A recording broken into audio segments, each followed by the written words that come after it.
All right. Hello, everyone. Welcome back to One Soccer. I'm your host for today, Josh Deming, joined by Armin Badakian. Haven't had Armin on the channel for a while, so excited to have him on today. But Armin, we have some pretty big news, I'd say, to Yeah, no kidding. to break down today. I'm assuming you guys have heard, but TFC. Some have used the term dumpster fire. Some have used the term disaster. But there's a lot that broke down today, and it's on an article that our friend of the channel, Joshua Kloke, put out. So for today, Armin and I are going to go through a lot of that article, talk about some of the comments that were said, talk with you guys in the chat, and basically just try to break down this very crazy situation.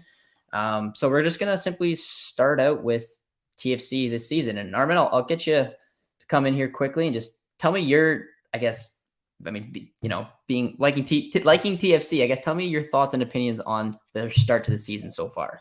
Yeah, well, just to clarify, I am the media world's biggest Pacific FC supporter, Very so good. I Making will sure. wear Pacific FC as my badge. But yeah, as someone who used to cover Toronto FC, as someone who has a history with this club, it's been very difficult. It's been difficult to watch. It's been, I mean, not just the football, which has been difficult to watch, but the situation, the surroundings. I mean, I think we went into 2023 with so much hope, right? I mean, people who were looking on were like, all right, well, you've got your two megastars, you've got this big budget roster that eclipses every other team's wage, and then it just fell apart. And when things like that happen, I mean, I think the natural assumption is, I mean, as Luke is saying, yeah, I mean, that's the natural assumption, is that there's something going on behind the scenes that's contributing, because when you look on paper, on the field, I mean, this is a team that basically mixes some strong MLS players like Sean Johnson, uh, with Matt Hedges. Like, there's some good core players there. Then you've got Canadian men's national team players like Osorio, Larea, like, and then you've got these two Italians who their history is pretty comprehensive in the game. So on paper, you're looking at that and you're like, well, this should be great. But the reality is very clearly something different. So I think the first thing we should do here is, uh, first of all, before we get into the article, which was Joshua Kloke as well as Tom Boggart and Paul Tenorio, who did excellent reporting on this, I think we should just catch everybody up on what's going on first. So I guess it starts with that Bernardeschi quote. Yeah, I mean, that's definitely the thing that got things going. We have a nice little graphic for you, and I'll just pull it up on the stream. There it is. So yeah, I mean, Bernardeschi goes in and says, "We don't have ideas on how to play. The city, the fans, nobody deserves this. I think maybe we need to change something. We need a little bit more tactics." That's a big shot there, but we need an idea on how to play. It's impossible to play like this. It's a big, big problem for me. Now, obviously, just looking at those words, that's to me no other shot than on Bob Bradley. I mean, Yeah. it's a tough look around that, but Bernardeschi is one of the star players on this team. I saw a lot on Twitter, and it's always fun to go on Twitter and take a look at different angles of just fans, because they're the ones who voice their opinion the most, saying, I respect him coming out asking for change. Then you see the fans who say, well, you can't really take a shot at the coach, and it's kind of one side or the other. So Armin, what did you make of those comments? And is there any other way to look at it besides that's a shot directly at Bob Bradley? Yeah, I think that is pretty much the only way you can read into it. I mean, it's not even just a call for change, because sometimes players can call for change. Like, if you remember back in the day, uh, I think it was after the 2014 season, Michael Bradley very publicly came out into the media and said, like, this team needs more gritty, like experienced guys in this locker room. Like, he called it out and he said there needs to be a change.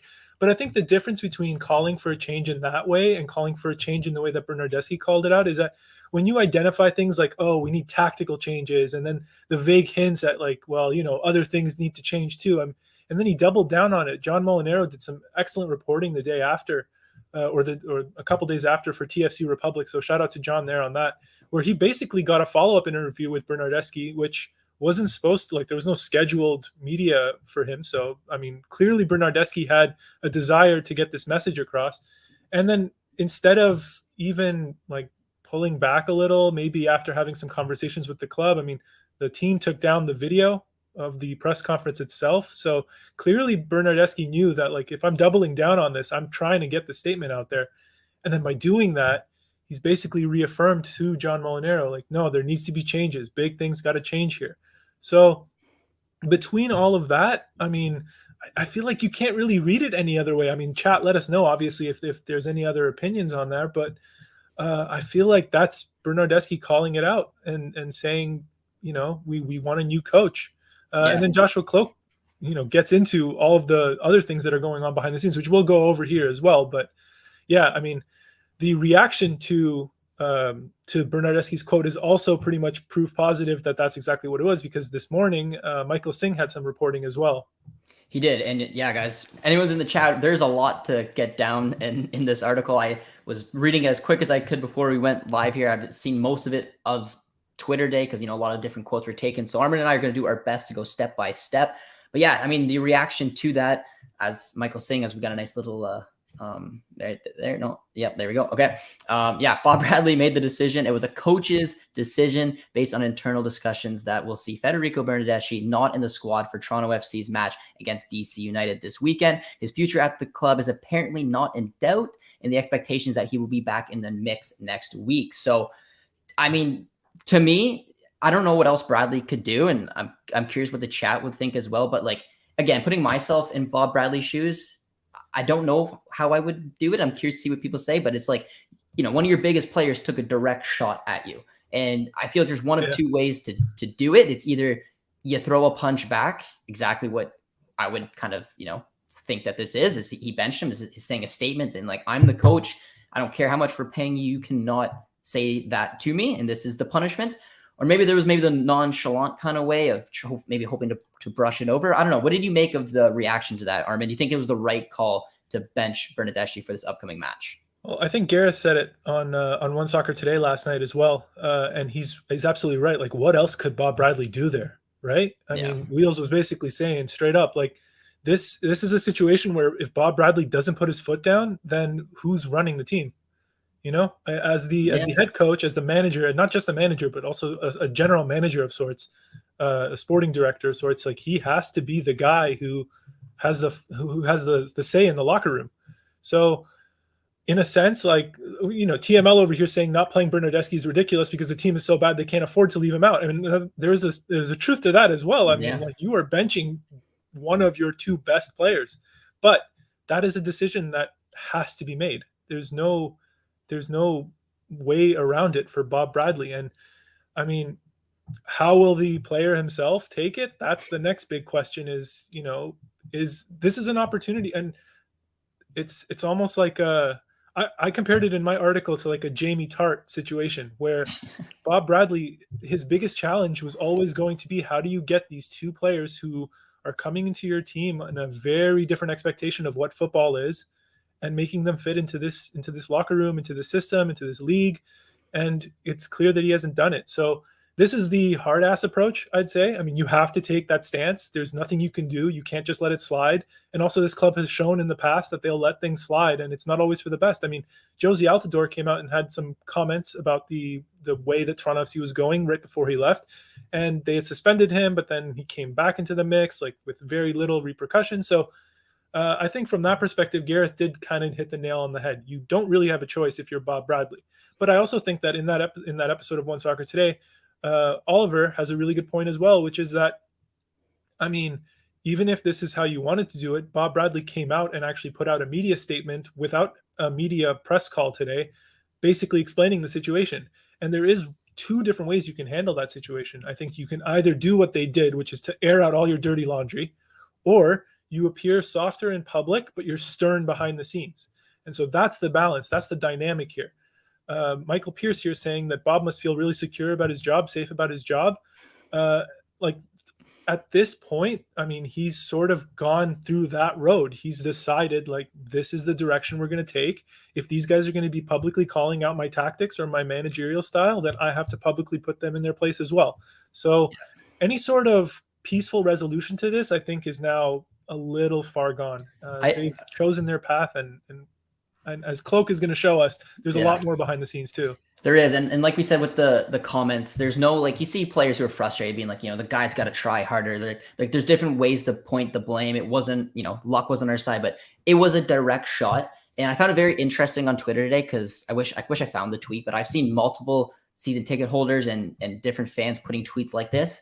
I'm not going to use the foul language, but it's basically along the lines of, we paid great money to watch Bernardeschi play and Insigne play. We didn't come here to watch Bob Bradley pretend to be Pep Guardiola. So like the fans are clearly, in my eyes, siding a little bit with the player because, you know, naturally. And I'm also curious to see how Bernardeschi is going to react to this. This is a player who's played at the highest levels, won a Euros. He's coming over here, and with no disrespect to Bob Bradley, I don't think in Bernardeschi's eyes, this is a manager who, not that it won't get the best out of him, but maybe Bernardeschi would almost like look down a little bit to Bob Bradley. You kind of get where I'm coming at. This is a really good point, and this is one of the biggest challenges that Greg Vanney faced when they were bringing in Sebastian Giovinco.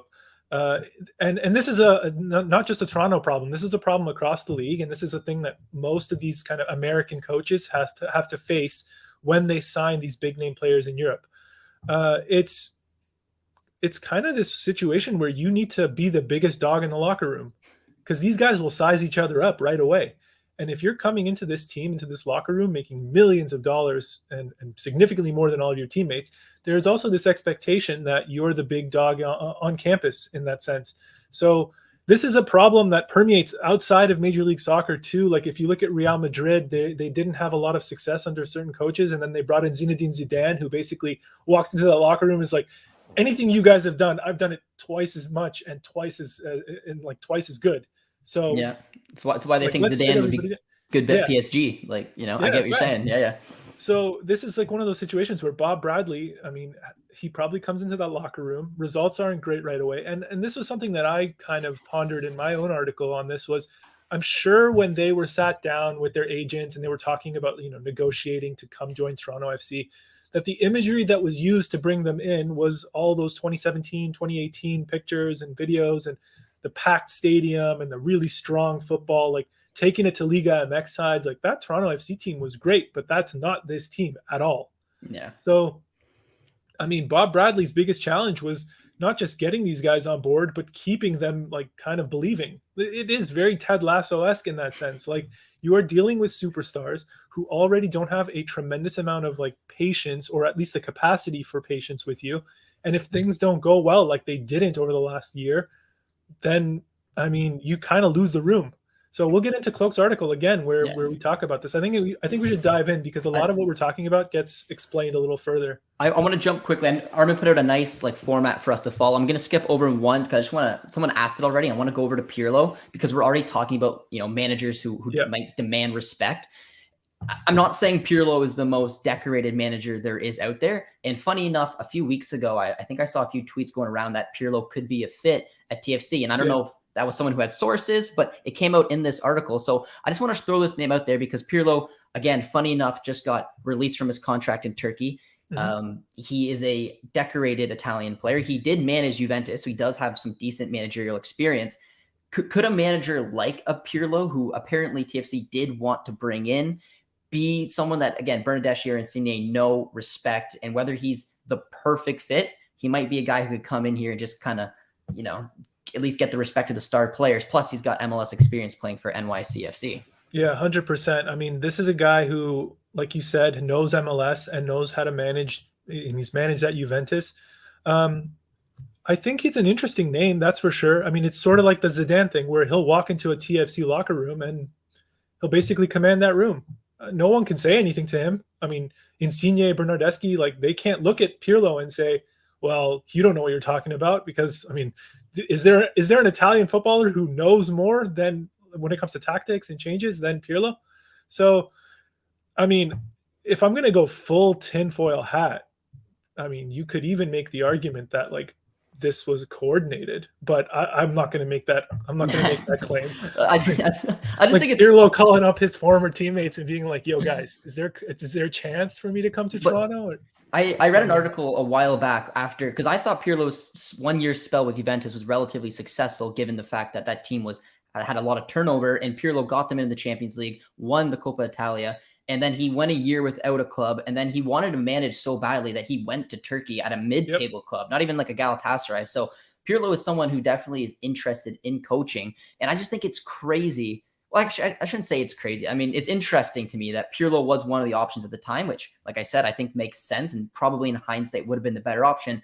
But again, I don't want to disrespect Bob Bradley and what he's No, achieved in exactly. Major League Soccer, because it was. But again, I'm going all over the place with this article, but there was mentions of, how Manning is looking at different players, looking at different coaches to bring in, and not really just looking at maybe the broad picture of how it would be a fit, instead of taking a look at, will this player match with this player? Will this coach mesh with this team, with this city? And I think he had maybe a bit of an oversight there, in my opinion. Yeah, definitely. I mean, we'll get into it once we kind of pull the article up here and get to specifics. But I mean, you can't. It's not playing FIFA Manager. It's not like manager mode. You can't just pick random guys, sit them in a room together. Like there's a quote in that article where Bill Manning says, like, well, they're professional. The two are teammates, so they'll get along good enough. Like, no, man, you have to do your homework, especially when you're spending money like this.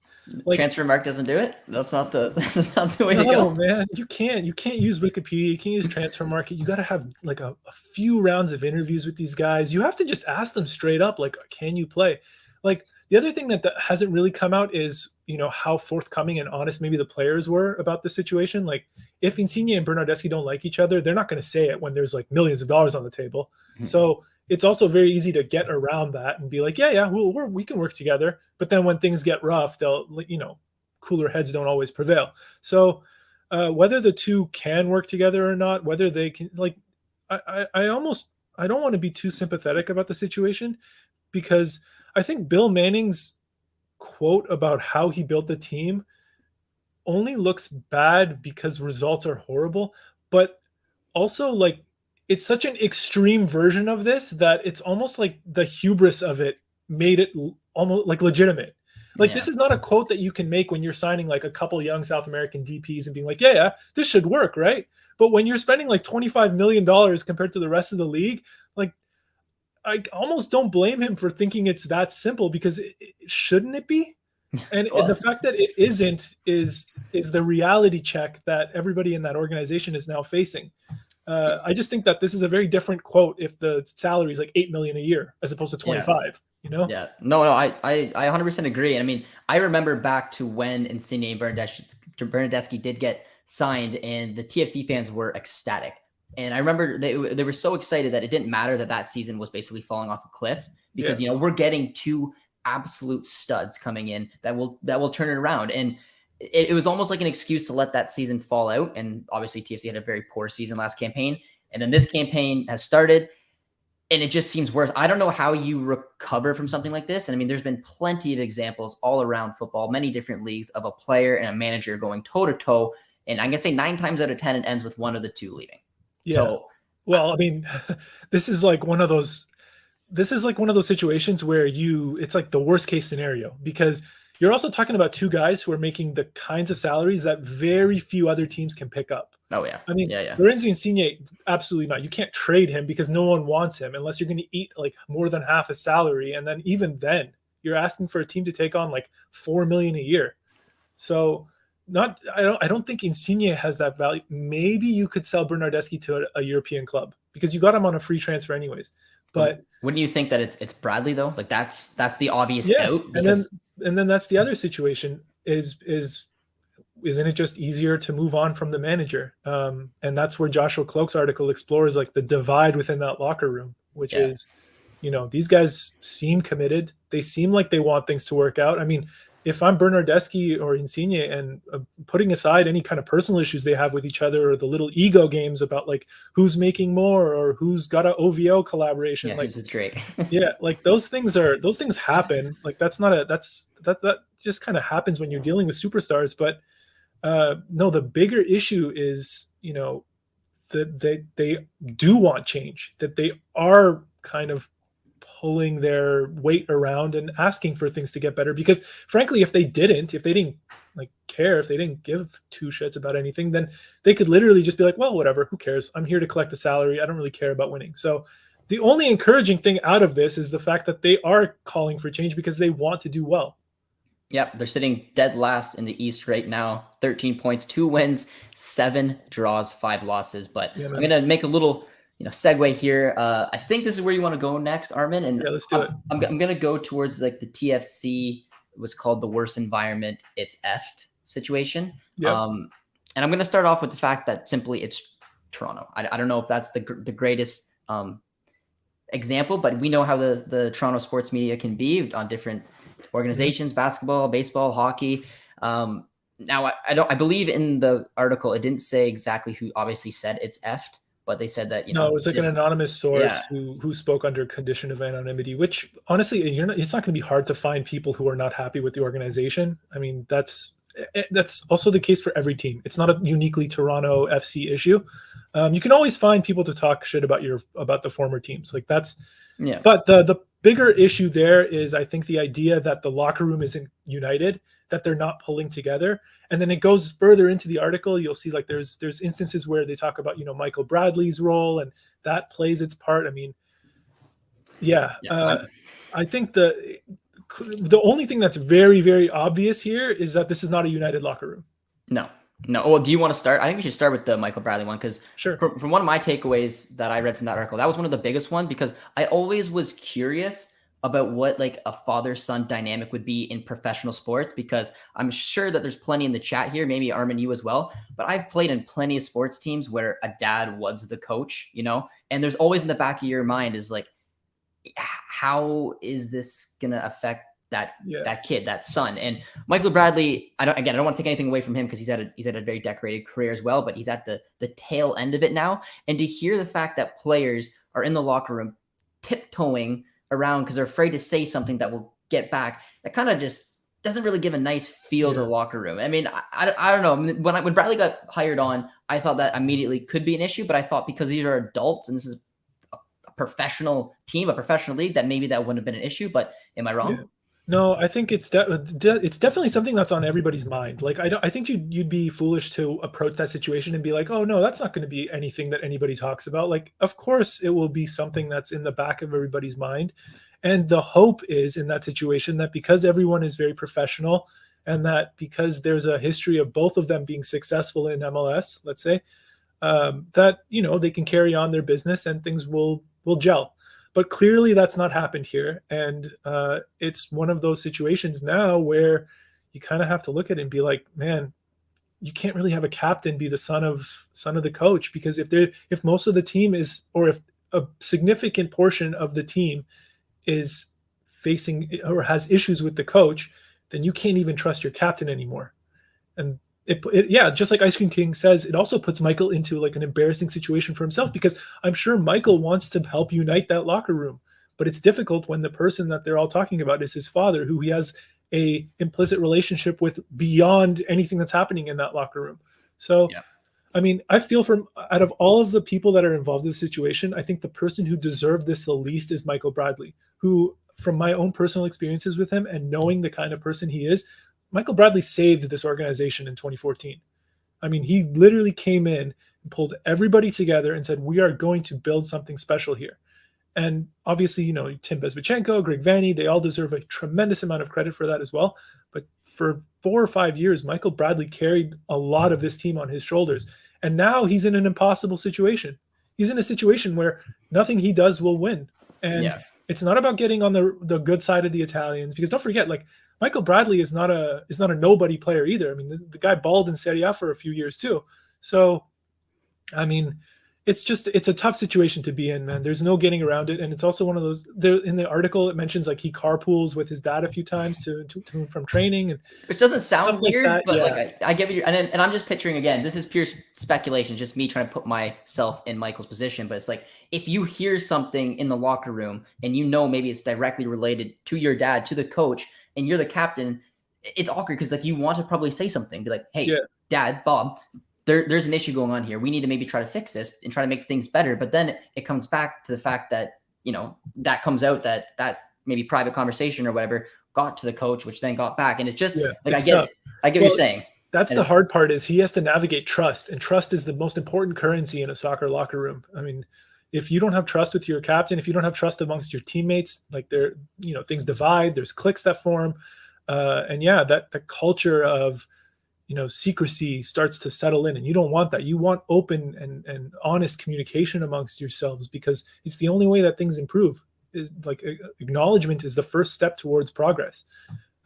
So that is an extremely difficult situation. It's also not one that Toronto FC hasn't faced before. I mean, Greg Vanney's nephew, Eric Zavaleta, famously played for this team for a while. So I think obviously the optics are a little different because Michael's the captain, but yeah, not ideal. No, not at all. So I guess let's shift a little bit. We kind of touched on it, but I mean, we talked about how Manning was scouting some of these players. I mean, we mentioned Transfermarkt. This isn't new. This was mentioned a while back, and I remember Transfermarkt themselves were very excited when the news came out that they went to the Italian team. They found expiring contracts. They reached out to Insigne, so they were kind of funny. But I mean, that's like how I do it on manager mode. I know it's how you do it, but like career mode, you look it up. You know, you're like, who's on a free? But from there, I find it very interesting that Insigne didn't even want to come back after 2022 if Bradley was still there. And clearly, like that's not a great way to start the season. I mean, after the disastrous season, like I said, the last campaign, getting the Italians now for a full season and knowing that they both, maybe not Bernardeschi, but Insigne kind of underperformed for his level. And then having the ability to say, hey, I'm not coming back if Bradley's still here. And then all of a sudden they're both still here. It's maybe not a surprise that this season has kind of turned as ugly as it has. I know injuries don't help, but that's clearly not the way you want to start a season. Yeah, facts. Like there's a lot of different elements at play here. One of them being like, well, you can make a threat like that, but then the team can call your bluff. So that's kind of what it looks like happened here. They called his bluff, and then Insigne is like, well, I do like making like $8 million a year though. So there is that element. But also it's just one of those situations where Insigne probably also looked at himself and was like, you know what, man, like I at least have to try to give like a year here where I'm like, you know, a full season and see what happens. So an off season tends to soothe a lot of the immediate hurt of like a bad season right near the end. So maybe, you know, he came back into things, and then when he saw that things hadn't gotten better, because frankly, I don't think Toronto FC improved too much over the offseason anyways. I mean, they picked up a goalkeeper, which was needed. They picked up a couple defensive options, which was good.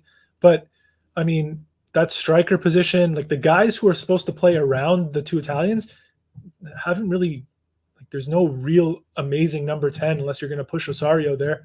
There's no great striker in this team after 3 or 4 acquisitions. So they're probably looking at it like, man, even after I gave you another chance, you didn't really come through for me either. That coupled with some sort of acknowledgement, I'm not really sure about the tactics thing. I think that can be easily used as like a public facing excuse. Like, oh yeah, he's bad because he doesn't have good tactics. But I mean, it is a shot though. Like it's a shot. It's a shot. If you're gonna take a shot at a coach. But like at the same time, like you can speak up. Like a tactical meeting is a meeting of the team. And if something's not working, then Bernardeschi has every opportunity to speak up and say, hey, I think we should play like this. So, I mean, I don't know how much I read into the tactics shot, but it is also just like a general sentiment. Like sometimes you just don't like the guy. Sometimes you don't like working with the people that you're with, and they feel like they have the sway to make a significant change. Well, I mean, like it's a matter of who do you side with. Yeah, and I mean, I think that's what it's gonna come down to the end. And this is pure speculation, guys. So in the chat, don't take this somewhat seriously. But I remember when I picture like not washed up players, but kind of washed up players, maybe misfits going to a league where that they're happy to spend a lot of money. Don't you think of Turkey, right? Like you see a lot of the fun names that are playing in Turkey right now. Yep. Insigne was linked, and again, that's why I say this is caution because I don't know if it's true, but Insigne was linked to Galatasaray. So I'm wondering maybe when he said he didn't want to come back in 2022, like you said, Armin, if he was maybe looking for European options, probably anyone who was worth to do it was Galatasaray, and then maybe that money issue didn't happen. He's kind of stuck here, but I don't think it's stuck. I mean, like you don't ever really want to leave. Like I'm sure they saw what happened with Jovinko and like the potential for building something here, and even if they were upset at the end of the year, like I doubt that they're going to leave without giving it at least one season of a try. But like they're now like midway through a campaign, and it's clear that things haven't gotten better. So that's probably why they're like, you know what, like if we don't speak up now, this is going to be another wasted year. So let's speak up now, see if things can change, and see if we can change things in this locker room too. Like I don't think these guys are just chaos merchants who are looking to cause problems. There's clearly some level of commitment to trying to make things work. They've identified the coaching staff as being the issue here. Now it's up to Bill Manning to make a decision. So I agree. So A that's mutual decision. a mutual decision. I agree. And so that's, again, like the fan base is probably going to side with one or the other. And I'm assuming both are going to side with the Italians. But let's take a look at some of, I don't know if I want to call it petty, but let's look at some of the issues that the Italians have The fun caused, stuff. because that is the fun stuff. Because some of the things like the vaping that's one that just comes to mind. Someone in the chat It's already. Jamie Tart, dude. I'm telling you, it's literally Jamie Tartisms. Like, okay, fine, he vapes, and you want him to stop vaping, but he's not going to stop vaping. So you can either make that a point, or you can be like, all right, well, I guess he vapes.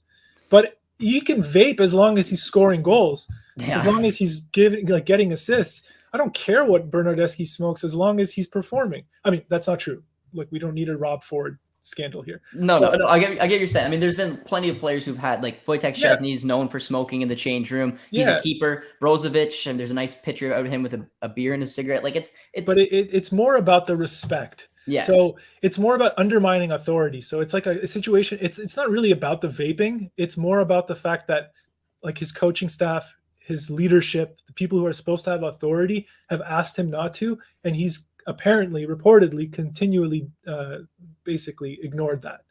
So that's where the issue is. It's not so much about the vaping, it's the fact that he's not listening to instruction. And that goes back to the general sentiment, I guess, that they do not want Bob Bradley as their leader.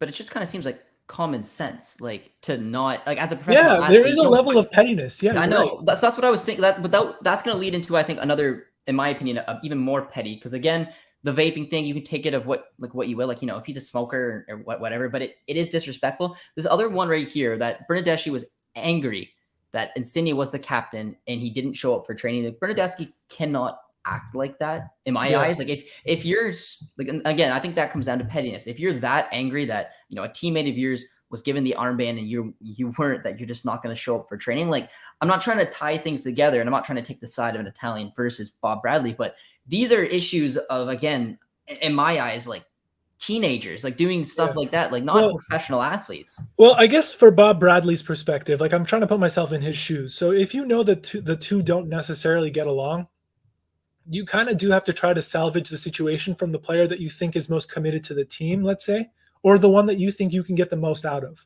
So if you're looking at someone like Bernardeschi, who, let's say, is undermining your authority by disrespecting your instructions not to vape, and I'm sure there's 100 other little things like that, because there always is. And you're looking at Insigne, who it looks like Josh is reporting that Insigne's only real struggle is that he doesn't really communicate too much with his teammates. He's a little bit more private, and potentially, I mean, doesn't want to play for Bob Bradley in a sense that he's a little bit more disappointed, maybe isn't as convinced. But then there's an avenue for you to try to maybe at least salvage the relationship you have with Insigne, because clearly these two aren't even seeing eye to eye with each other. So we like to think of the two as a package deal, like what one wants, the other wants. But I mean, the reality could be very, very, very different. So making Insigne your captain could be Bob Bradley's way of saying, look, whatever Bernardeschi's up to, like, that's his problem. That I'll deal with that myself. But as far as you and I go, I still have trust in you. I still think you can be an important player for this team. So let's give you this as a symbolic gesture. And then the aftermath of that being Bernardeschi being upset, man, like that. I mean, part of it is like that just happens in football. Maybe I've seen a lot of these like kind of inner squabbles within a squad that it doesn't really freak me out too much. But at the same time, like, you as the coach have to make it clear then that, man, that kind of behavior is not acceptable. Like, the repeated instances of undermining authority is what I'm seeing out of Bernardeschi. And whether you side with Bob Bradley or not on this issue, there's no denying that there is a professional way of doing things. And then there's like the more, I guess, aggressive way of doing things. And it seems like Insigne is the kind of person who's, you know, putting his head down, not really happy with the way things are going, but not actively undermining the authority of his coach. And so that's where the tricky kind of situation comes into play. But again, it all comes, like, you can say whatever you want about these players, but you had to do your homework. You had to know that these guys are not going to get along with each other, that there's some bad blood between them. You had to find out, like, you have to talk to a lot of different people around them too. You can't just take their word for it. And then you also have to do you have to be a good man manager. Like, as a coach, your job is not just tactics. It's also making sure that you can squash these little beefs and make sure that there's, you know, cohesiveness within a locker room. So, like, again, I don't want to keep doing the Ted Lasso thing, but there's a lot of it that's about getting guys to believe, getting guys to like want to commit to each other and fight for each other. And that's part of the job. So if he's not doing it, then you gotta wonder who can. I agree. Now, guys, if you're in the chat with us right now, just simply put in the chat, who do you think is the most in the wrong here? I don't want to point fingers, but just to get an idea where your guys' mindset is at. Do you think it's Bradley? Do you think it's Bernardeschi? Do you think it's Insigne? And like Armin, who I said had a good point in terms of looking eye to eye, I'm just going to go over a few things because I don't want to, like, I'm just going off of what was in the article. I'm not trying to, but just like, they're in front of me. You put 1 and 1 together, it equals 2. Looking at Bernardeschi, I think he's been pretty decent for TFC, in my eyes, better than Insigne. But when you look at these instances that are kind of getting stacked up, so I'm going to go over 4 of them right now very quickly. Yeah, let's do it. So like I've already talked about a couple of them, but I mean, so you have Bernardeschi being angry that Insigne was the captain and he didn't show up for training. Not a good look. On top of that, you have the vaping thing. Not a good look. Then you have Bernardeschi asking for a new contract because he wants to make as much as Insigne. Again, I keep using the word petty, and I'm just going off of the facts. I don't know how else to put it. And then the 4th one, I think that's probably the biggest one, is, and again, it was in the thing, but it's Bernardeschi annoyed that Insigne had to deal with Drake. Like, those are 4. I feel like that one I would be upset with too. That's fair. Like, that's not cool. That's like not Drake, cool. I mean, we all want. Honestly, I've always said that Drake has done, more harm than. No, I'm just kidding. No, I know. But like when I'm reading this, and I'm trying to take like an outside look because I'm not in there. I don't know exactly with it, but seeing the social media presence of Bernardeschi to begin with, I thought was really good for TFC. I thought he enjoyed being here, going to baseball games, going to Leafs games. Like, he wants to be a part of this city, and he clearly cares. But then behind the scenes, you're getting a very different look at him, and it's for me, kind of changing the way I'm looking at him because I thought that wouldn't really be the case. I don't know. I mean, that's the kind of situation that we're faced with right now. Is Bernardeschi obviously cares, but he might not be the same as like Jovinko was. He might be one of those players that is a little bit more flashy, like wants to, show his commitment actively on social media and build a brand. Like, these guys they don't just come here to play football. Like, there's an element of desiring fame and fortune and glory. That's not a bad thing. It's just about knowing how to manage that. And also realizing that if that's the kind of player he is and he doesn't fit what we're looking for, because some teams like having players like that, they build around players like that. But if that's not what you want for your team, you have to do your homework and figure that out before you signed him. So I don't fault a guy for coming in and doing what he's always done. If that's who Bernardeschi is, and clearly he's a good footballer, he's had a career, then you have to do your homework and realize, like, this is what we're bringing in. Are we equipped to manage it? Are we equipped to still get the best out of him? And are we equipped to facilitate all these little requests? And also, dude, if I'm Bernardeschi and I'm looking at Insigne, like, Insigne is not putting up like 15 more goals than me. So when it comes to the contract situation, he's probably looking at the board and being like, why is he getting paid more? I'm doing better than him, or I was before both of them. Just that, which is the other thing that's odd. I feel like no one's talking about the fact that among all of this, there is just a layer of underperformance. And you can blame the tactics if you want, but at the same time, like, I've seen Bernardeschi miss some really easy goals, like shots that other players would easily put on target. He's hitting wide. So same with Insigne. Like, Insigne is not creating a lot of chances himself. You could say, well, he doesn't have guys who know how to make the runs he's trying to make. But, I mean, aren't you kind of the guy? Like, aren't you brought in to score these goals? And if you have an issue with the position that you're on in the field, if you're like, well, I'm too wide, I can't really get a good look at goal, like, ask for a change. I mean, if I'm Bob Bradley, I'd rather have Insigne and Bernardeschi come up to me privately in the locker room and be like, look, man, you don't have a number 9, so can we just play 2 strikers? Can we do 4-4-2, put the 2 of us up front? We'll try to get more looks at goal. As opposed to coming out and being like, things need to change, tactics suck. Like, yeah. No, I and that's why there's this article. That's why we think that there's a deeper issue to this, because again, it's not like playing FIFA and putting players together, because like on paper, on FIFA, this team looks half decent. And I didn't even mind some of the acquisitions that they had this offseason, bringing in a couple center backs, bringing in Johnson. Like, I thought they did okay. There was a couple big question marks, and I think the striker was a big issue. Then some of the trades as well. I mean, I thought that was a little bit, but I still thought the TFC were in an okay position to have a decent, season and probably push for a playoff spot. Spending this amount of money, you'd expect that when Montreal is begging for their second DP. Meanwhile, TFC is spending an enormous amount of money. But regardless, I think this team looks super different with a third designated player striker. Like, I think if you give both of them a player to work off of, then maybe you can get a little bit more out of just the team in general. Because, like you mentioned, like I feel like the defensive side isn't horrible. I love the acquisition of Cervania. I think he's a really good midfielder. So, I mean, it's not horrible. But the other thing is their war chest is now really, really empty. And like Andre said, like these guys are missing chances. It's not like they're in the best form of their life either. But you also kind of have to believe that if you put them in the right system, if you put them in the right setup where the right ideas are there, because that was Bernardeschi's biggest thing was he's like, we don't have the right ideas on how to play. We're not practicing them. It's not done in training. So you also have to kind of believe that if you put them in a good situation, these guys are good enough to be able to like succeed and thrive. So yeah, it's a tough one. It's a tough situation for Bob Bradley and probably an impossible one at this point. And I don't hate what was said in the article. I was just trying to find the quote here, but it was when Manning, I think, had an idea of how he was going to build this team, and he mentioned the Euros, which again, you like as a marketer, which Manning is trying to do for this team. You saw how excited Toronto was when the Italian team won the Euros. You had two good Italians coming in. I like the pieces of grabbing a couple good Canadians, like he said, bringing back Marc-Anthony Kaye. He has Richie Laryea. Like the ideas weren't bad. I just think it was the execution and then like the deeper lying issues of, yes, just because they're Italians and they won the Euros, they aren't going to come here. But I don't like, I see a lot of the reason I'm bringing this up is because the chat is the number one target is Manning. That's the biggest thing I see in the chat so far. When I asked, who are you blaming? No one even really wanted to talk about Bradley, Bernardeschi, and Insigne. They were pointing the finger at Manning. So Armin, let's focus on him a little bit because, so far, from what we understand, he's backing Bob Bradley.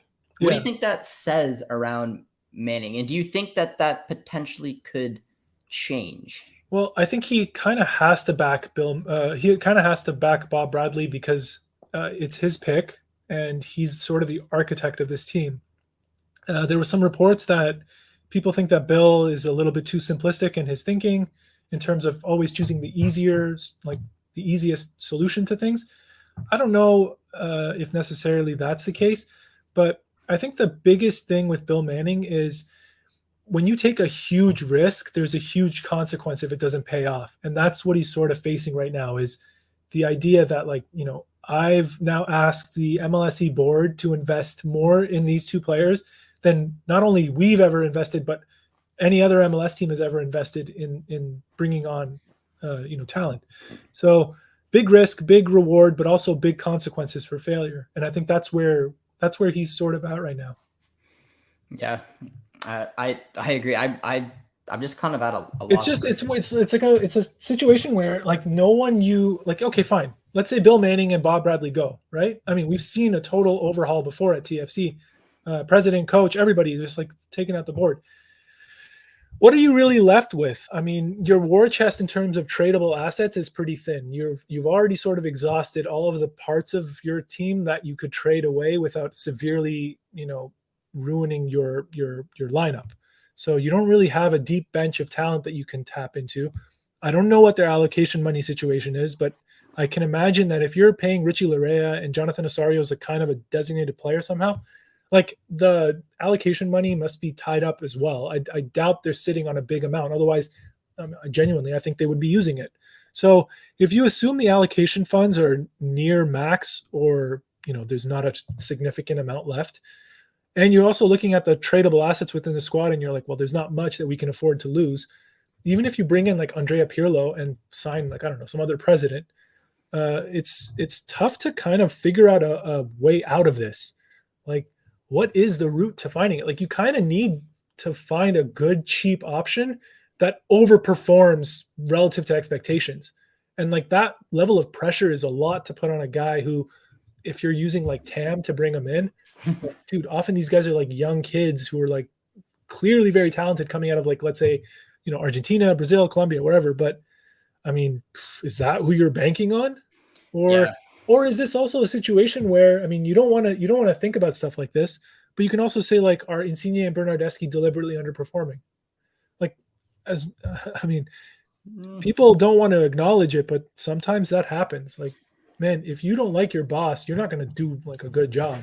No, I mean you're right there, and I think we'll go to the chat for the last little bit of the stream. But I do want to put a point in when I'm just, I guess, from my perspective, when you look at a team the way that this Toronto team is constructed. Yep. I think right now they're at a roadblock. In my personal opinion, I think a decision has to be made. I think the easy one in my eyes is just, unfortunately for Bob Bradley, getting him out and then finding a manager. I do think the next manager has to be important, because I think we could look back when Aaron Ten Hag took over Manchester United and he had a player like Cristiano Ronaldo. Pressing, counter-pressing, having that ability to run and do the system that Eric Ten Hag's looking for. That's why Ronaldo was basically, despite being one of the best players out there, he doesn't fit that system. Yeah. You're not telling me that Bernardeschi and Insigne are going to press, counter-press. They're just not those type of players. You're going to need to find a manager who can come in here with a game plan, with tactics that Bernardeschi, is desperately craving, that maybe utilizes that a little bit. Whatever way that's going to be, where they're probably not asked to run near as much, and that can have an understanding of how to balance ego, similar to, like we mentioned, Zinedine Zidane. I don't know exactly which manager that is. I just know for right now, the time being, with two stars that are making as much money as they are, and that, again, on just the tactical side of the thing, aren't going to do a lot of running, or they're certainly not going to do that type of running under a manager who maybe they don't disrespect. I just think that's the obvious answer right now. And the brutal start to the season speaks volumes to it as well. I don't know, with the money and, the magic money of TAM and whatnot, what else they can do aside the fact of, let's bring in a new manager, hopefully get the Italians, to understand what the new manager wants and go from there. I mean, that's the way I'm looking at it. I don't know if anyone in the chat agrees, disagrees. And if so, let me know what manager you guys want in. Well, I mean, the other thing to keep in mind here is, like, the biggest thing out of this report, which we haven't actually touched on yet, is the fact that the Italians and a few other of the leadership among the players have gotten together and had a meeting regarding their direction and what they're going to be asking for. And it looks like what they're asking for is the removal of Bob Bradley as their head coach. There was a point where Michael Bradley apparently spoke up, and then Bernardeschi said, "Oh, you're just the coach's son." And then Mark Anthony Kaye spoke up, and then Bernardeschi said, "Oh, you're the coach's other son." Yeah, which, I mean, if there's that kind of bickering in that locker room, that's not good. I mean, for whatever you think of Michael Bradley, I mean, you kind of do have to take his voice into consideration, because the guy's been here for like a decade now. And yeah, he is the coach's son, but he also probably has some decent ideas. I don't think Michael Bradley's the kind of person who would be so loyal to, like, a family member that he wouldn't be able to at least go to Bob Bradley and be like, "Look, man, there are some real problems here, Dad." Like, well, that's what I said earlier. It's like I absolutely would imagine that that's what would happen. It's just that what kind of look is that if maybe that conversation wasn't meant to get back to Bob? You know what I mean? Like, I just think that's where Michael's stuck in the middle. I don't think it's a his tough fault. situation to be in. But okay, like, let's say for the sake of argument, like, Bill Manning is looking at the writing on the wall. He's like, all right, if this is the situation that I'm facing, because I think the next logical conclusion here is something has to change. I mean, you can't have all of this and then everyone just goes to training the next week and everything's like, all right, well, we're going to ignore that and move on. So assume that Bob Bradley is the casualty for this. Okay, rightly or wrongly, whatever you think about it. I mean, he's the person that's being called for. You can't move the players on without losing the fans, first of all, but also because you literally can't. They're untradeable assets almost.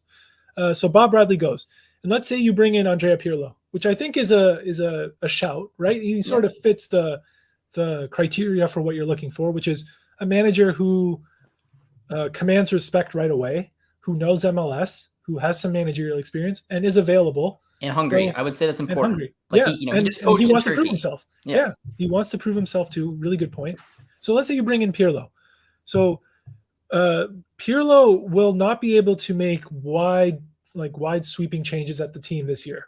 It's just like between the tradable assets, like we mentioned, between the lack of funds on the allocation money side, probably.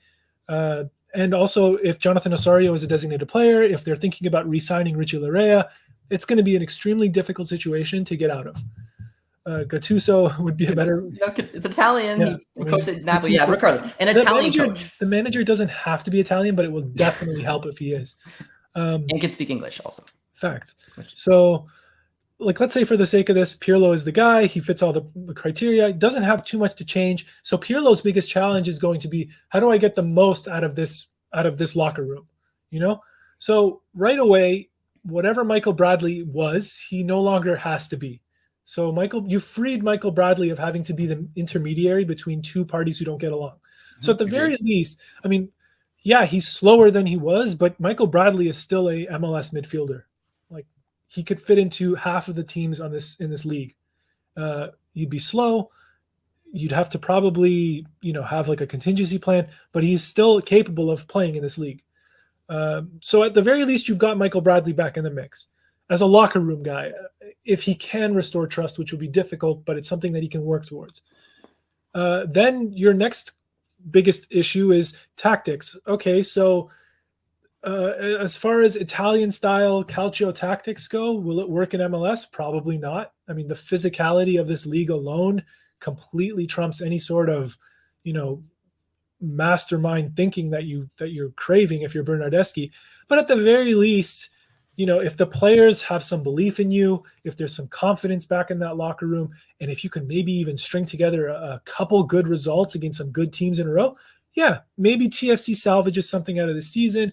We have like a redux of 2022 where maybe they missed playoffs, but at the very least, the latter end of the year ended better than the first half.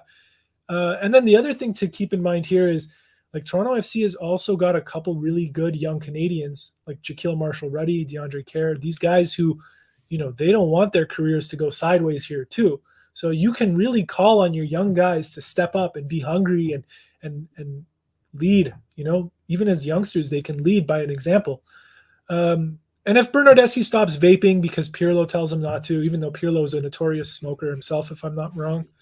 And what I mean by stop vaping is, like, Bernardeschi can get in line and get on the path towards, helping the team and uniting a locker room. Yeah. Then, it's not doom and gloom. Like, I don't think you got to blow everything up. No, so we'll see.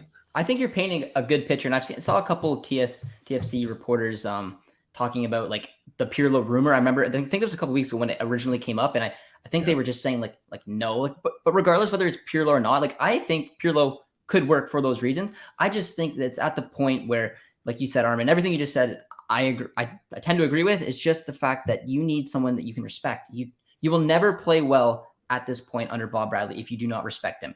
And I am telling you, being an athlete, like, I played at a relatively high level-ish. It's nothing close to what this is like, but you can't tell me any athlete who goes out and maybe talks the way Bernardeschi does respects that manager. And then to have the manager counter that with being like, all right, well, sit your butt on the bench. You are not even like, you're not there. So, like, it's toxic. It's kind of what it is. And that's why, like, I'm very intrigued to see what's going to happen over the next few days.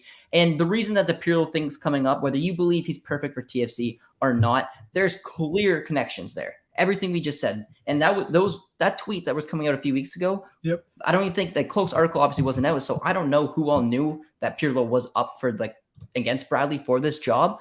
But the fact that, like I said, he's hungry, he just came from Turkey, he's Italian. Like, I'm sorry, there's a lot of check marks. And I don't know if it's one thing being bad the way that TFC are, and I'd be naive to think that injuries don't have, an impact. They do. But right now, the results aren't good enough.